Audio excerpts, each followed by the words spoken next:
গত 27 এপ্রিল দিল্লির পার্লামেন্টে একটা বিল উত্থাপন হয়েছে 2026 সালে, যে সেই বিলে মহিলাদের বিধানসভা এবং লোকসভায় তাদের 33% আসন সংরক্ষণ করতে হবে এবং সেই বিলটি ভোটাভুটির মাধ্যমে, আমরা জানি যে সংসদের 3/2 ভোট যদি কোনো কিছুর পক্ষে সওয়াল হয় তো সেটা পাস হয়, আর না হলে হয় না।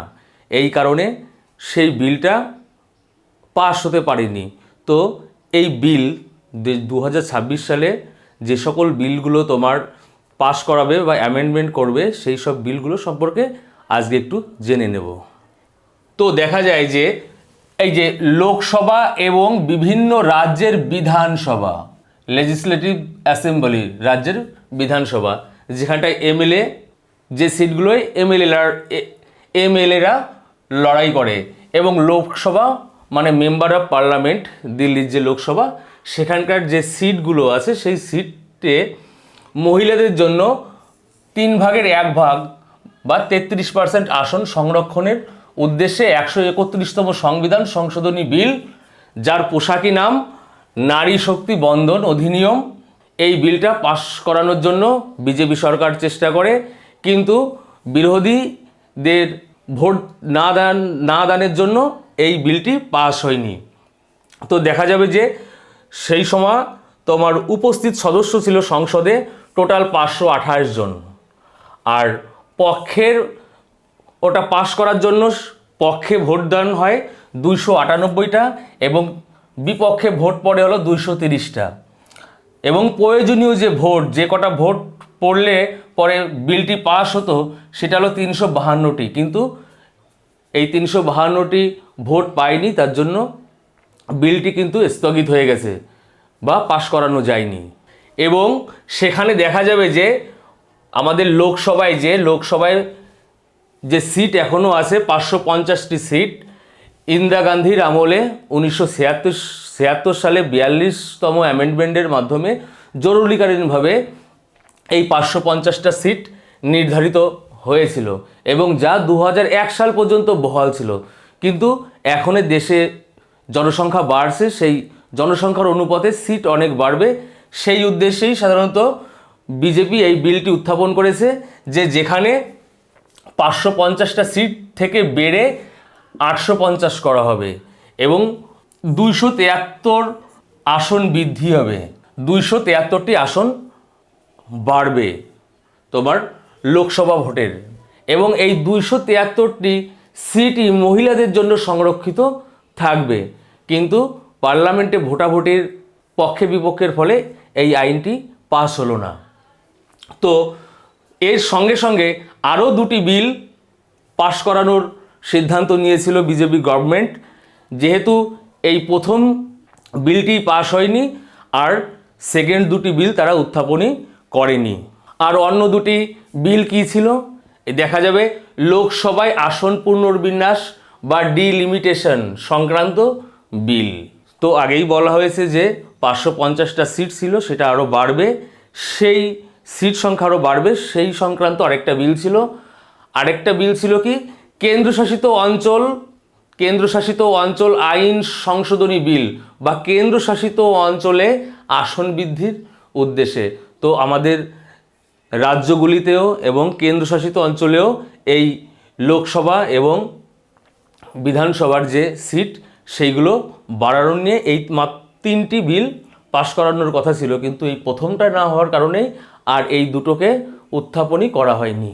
এই খ দাগ আর গ দাগ এই দুটোকে উত্থাপনই করা হয়নি। তো এই যে বিলটা পাস হলো না, যে সিট বাড়বে, সেই সিট বাড়াতে দিল না কেন মানে বিরোধী পক্ষরা, কেন বাড়াতে দিনি? তো এখানটায় বলা আছে যে 2023 সালে এই নারী শক্তি বন্ধন অধিনিয়ম একটা বিল ছিল, যা 106তম সংবিধান সংশোধনে বলা হয়েছে যে মহিলাদের জন্য 33% আসন লোকসভায় সংরক্ষণ করা হবে। 2023 সালেই এই নারী শক্তি বন্ধন অধিনিয়ম যে বিলটি ছিল, সেই বিলেই বলা হয়েছিল যে মহিলাদের জন্য 33% আসন সংরক্ষিত থাকবে লোকসভা ভোটে, মানে প্রধানমন্ত্রী গঠন করা ভোটে।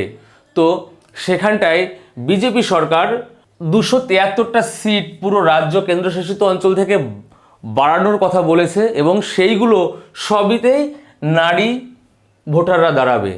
কিন্তু বিরোধীরা কেন দেয়নি?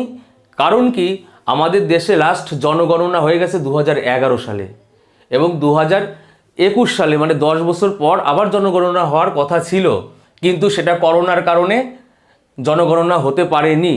তো তখন বলা হয়েছিল যে 21 সাল তো 23 সালে এই যে নারী শক্তি বন্ধন অধিনিয়ম বিলটাই যে পরবর্তীকালে জনগণনার পর জনগণনা হতে হবে।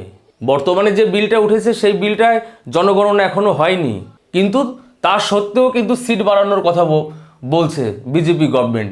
কিন্তু এখানে কি আগে জনগণনার পুরো ডিটেলসে সরকারের কাছে যাবে জনগণনার তালিকা, তারপরে সেই জনগণনার অনুযায়ী মাথাপিছু লোকসভার আসন বন্টন হবে। কিন্তু বিজেপি সরকার তার আগেই করে দিয়েছে, কিন্তু তার আগেই লোকসভায় বিল উত্থাপিত হলো। এই কারণটার জন্যই প্রধানত বিরোধীরা ভোটদানে বিরত থেকে এই বিলটাকে আটকে দিয়েছে, যেখানটায় এখনও জনগণনা করা হয়নি।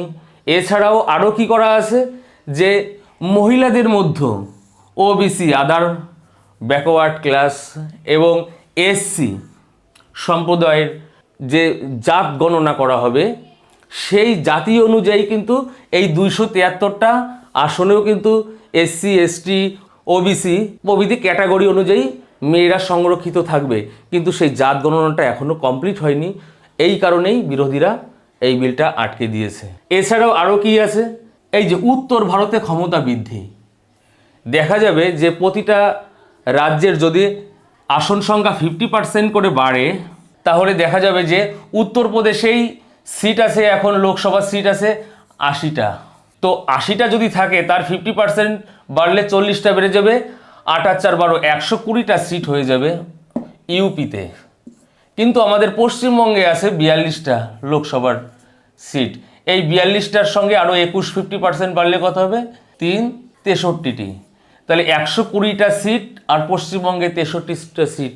এছাড়া তুমি যদি ত্রিপুরা, আসাম, মিজোরাম, দক্ষিণ ভারতের রাজ্যগুলো দেখা যায়, সেখানটায় কিন্তু সিট কম, রাজ্য অনুযায়ী সিট কম থাকার কারণে এই ক্ষমতা পার্লামেন্ট নির্বাচনে প্রধানমন্ত্রী হওয়ার ক্ষমতাটা কিন্তু উত্তরপ্রদেশ, মধ্যপ্রদেশ, ওইদিকে পাঞ্জাব, হিমাচল প্রদেশ, যেসব বড় বড় স্টেটগুলো আছে, রাজস্থান, গুজরাট, মহারাষ্ট্র, এদের হাতেই কিন্তু কেন্দ্রভূত হয়ে যাবে।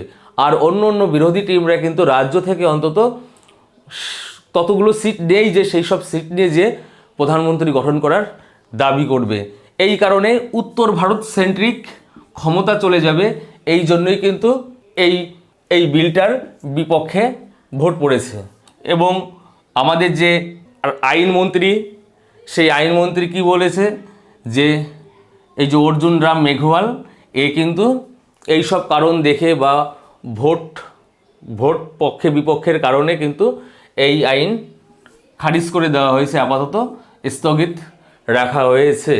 তো আমাদের দেখা যাবে যে সংবিধানের 81 নং আর্টিকেল আর হলো 82 নং আর্টিকেল, এই 81 আর্টিকেলে আমাদের পার্লামেন্ট বা লোকসভার সিট বন্টন, এবং 82তম আর্টিকেলে কি আছে, অনুচ্ছেদে আছে লোকসভা এবং বিধান পরিষদের, রাজ্যের বিধান পরিষদ মানে এমএলএর যে আসনগুলো, আর লোকসভা মানে এমপিদের যে আসনগুলো, সেই আসন সম্পর্কে পুরো বিস্তারিত তথ্য সংবিধান অনুযায়ী দেওয়া আছে সংবিধানের 81 এবং 82 নং অনুচ্ছেদে। তো এই 81 নং 82 নং অনুচ্ছেদ সংবিধান অনুযায়ী তাকে আবার বন্টন করতে হবে বা এগোতে হবে পার্লামেন্টের ভোটাভুটির মাধ্যমে।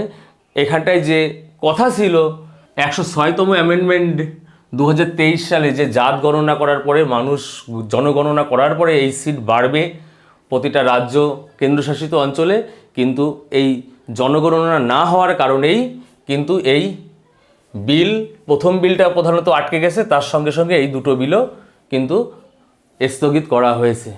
থ্যাংক ইউ, ধন্যবাদ।